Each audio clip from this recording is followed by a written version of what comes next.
My name is Boumendil. I'm the founder and the chief creative officer at 6e Son. My name is Laurent Cochini and I'm the head of the consulting team at 6e Son also.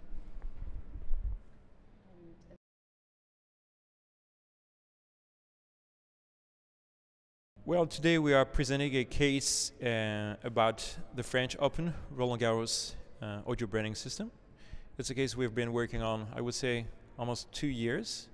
And it's a very unusual case. Unusual because the brand is unusual, because the way the content we've produced are being used. This is also very unusual.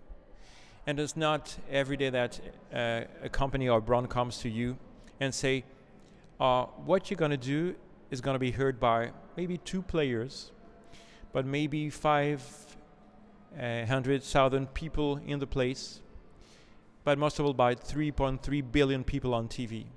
So I would say that's a kind of unusual project. And it's also a dream for all the agency to work on that kind of project, because Roland Garros is an iconic brand and it's a love brand, and for all the team it was, and it's still a huge pleasure to work with.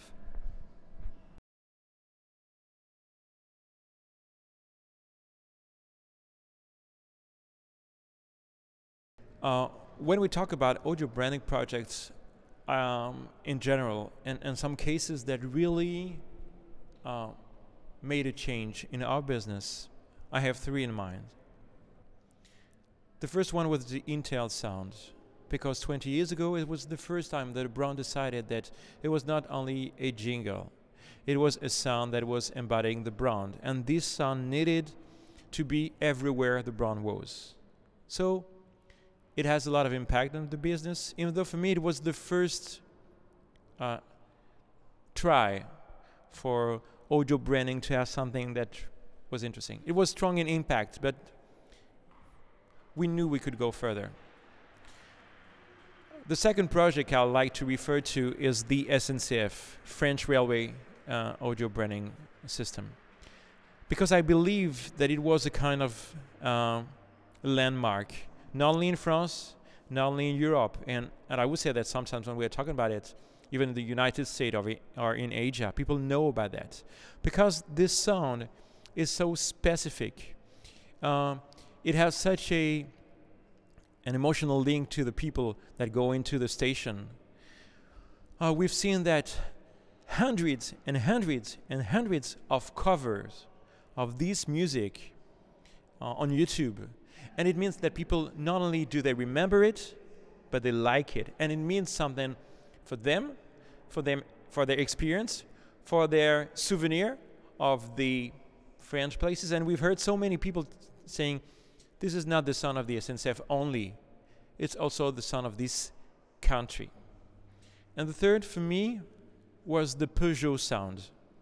Because Peugeot has succeeded in breaking the rules in a field where I would say most of the audio logos and audio identity and audio territories were sounding alike. So Peugeot helped brand understand that you can go as far and maybe further than a visual identity with an audio identity, with an audio DNA, with an audio positioning, and that, in my opinion, is the future of brand. Brand needs functional tool,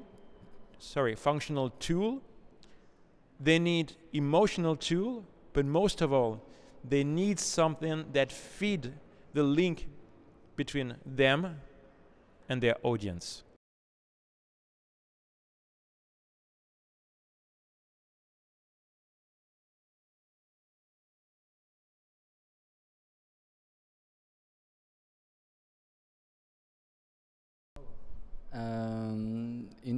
There are different aspects in this specific market. I mean the audio branding market. Germany has done great things with BMW in the past 10 years before Peugeot, because with this sound BMW has set the tone in this very specific market, but it was 10 years ago. And I would say in the musical part of Berlin, obviously Berlin is famous because of this electronic music, and it's always a pleasure to come and to listen to what's going on inside clubs, and it's always like a revolution when you come and listen to what happens in Berlin. I would say that the kind of audacity in the way some German people can experience sound and music, there's a lot to learn from that, because there's no fear. Okay, let's try that. Let's go that far. And that's what I like.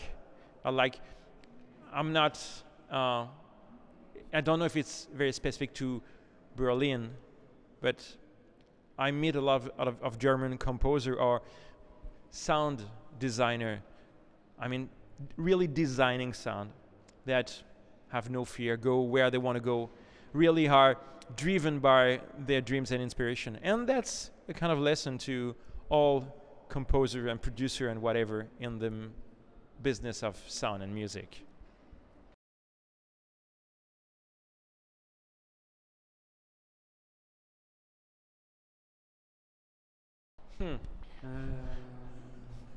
Going beyond the product.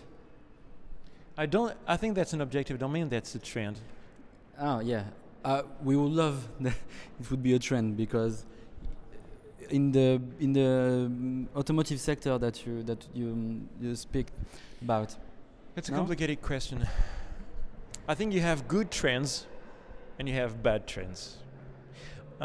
For example, we believe at 6e Son that it's pointless to have an audio identity if it's not doing the job.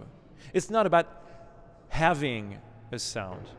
It's about having the good one, the one that really make a difference. And really, not, oh, it is slightly, and to a certain extent, I'm afraid sometimes Brown don't see the interest, but the interest is big.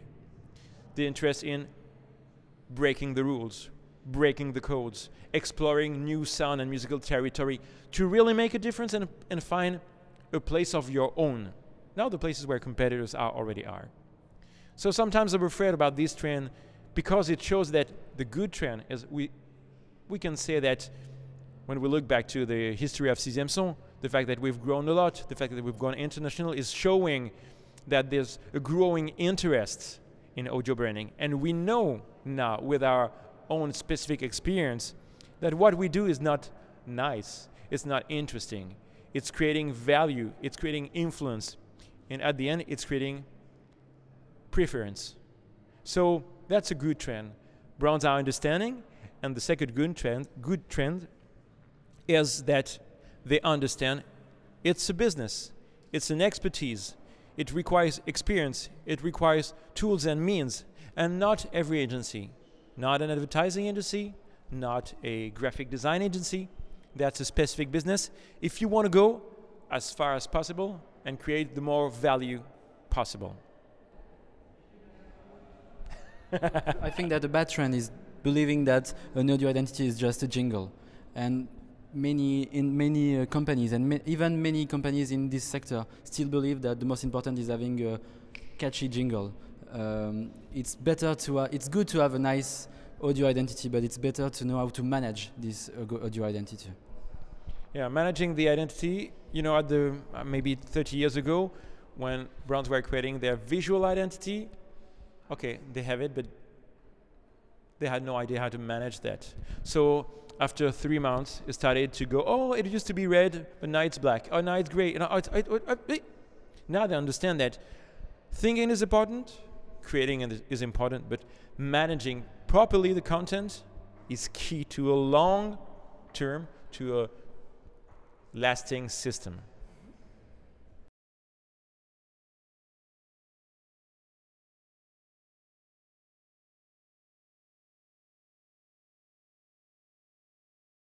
I have two dreams. I wish us and our competitors had maybe 10 times, would be 10 times bigger in terms of team. We need team, we need expertise. And it's not when you are contracting with people that you develop the expertise. So the first thing would be, let's be bigger. And if they have to be 10 times bigger, I wish the budget would be 2. So that's my second win. Add a 0 on the budget would not be that bad. Because when we look back to some result we get, I think it would be mainly worth it. And I hope that if we go 10 times bigger and maybe 10 times richer on this market, that will be 10 times better on this market for every companies. Because we need this market needs good competitors to improve. But what we are hearing here, the kind of presentation we are attending is, I think it's encouraging. Yeah, it's nice to attend that.